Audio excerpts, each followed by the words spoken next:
A farmer went to his beloved Kumu, teacher advisor, complaining of his many problems. The weather never cooperating. It was either too wet or too dry.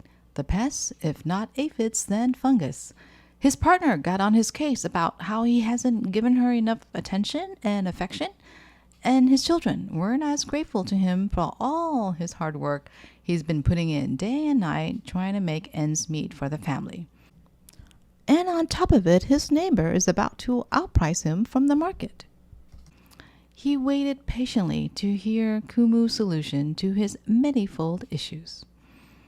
All human beings have thousands of problems, and that is just the truth of this life, says Kumu.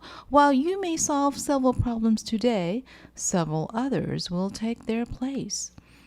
When he heard this, he complained, "Then what is the good of all your teaching?"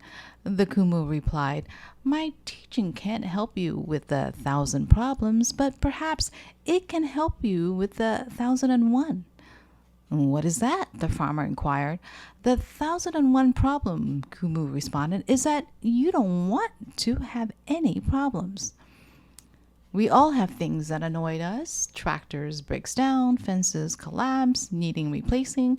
Then ultimately we collapse in the exhaustion. We can't make the rent this month, dealing with another pest or another pesty neighbor. But what makes all these a problem is that we don't want them in our life. We resist them or hide or numb ourselves with food, alcohol, or drugs. There is a formula that can be helpful here. That is, pain times resistance equals suffering.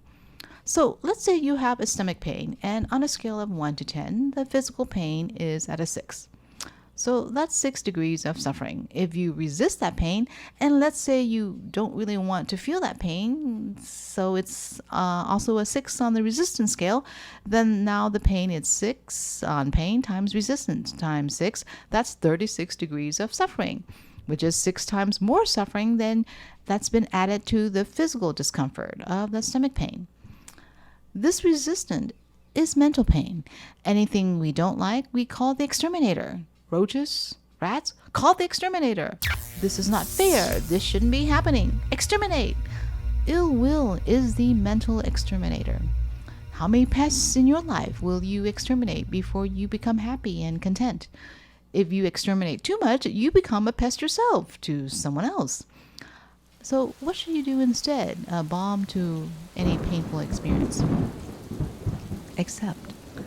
You allow the experience in this moment to be as it is, just is. When we don't respond with resistance, there is no additional pain being added. This doesn't mean the pain won't be there. Ouch, that hurts. A physical sensation like the stomach churning and turning, or even someone yelling at you.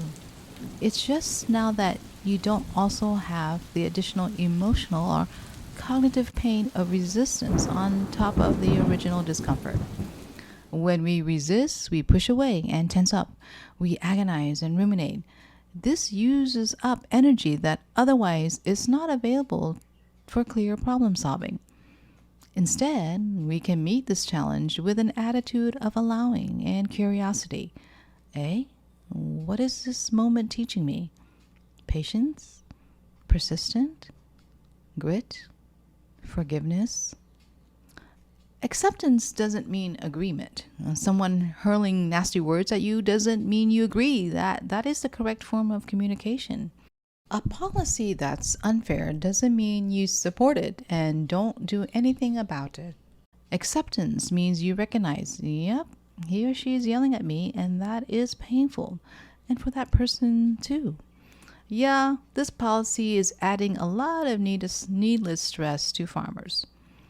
The key in acceptance is that you are not adding the additional pain of resistance, in which case your defense mechanism will become highly activated. You raise your voice, your eyes narrows, tense muscle, and you may say and act unskillfully to yourself and others.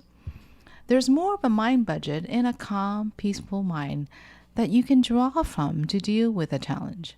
A peaceful, accepting mind provides creativity, understanding, clarity, and problem-solving power. Acceptance as an attitude is a great skill right in your belly. In the next episode, we discuss the ABC of mental health literacy and agility. These Ed Doodles are educational resources and not meant as a substitute for professional help. In the description box below is a link to the Resource Hub, where you can find different types of professional resources, including mental health, behavioral health, in Hawaii as well as nationally and online. Please follow us on the various social media channels linked below too to keep up to date on more helpful tips and share this resource with others. If you have any specific topic or question you would like us to explore, please feel free to provide us your comment on our contact information. Mahalo for tuning in.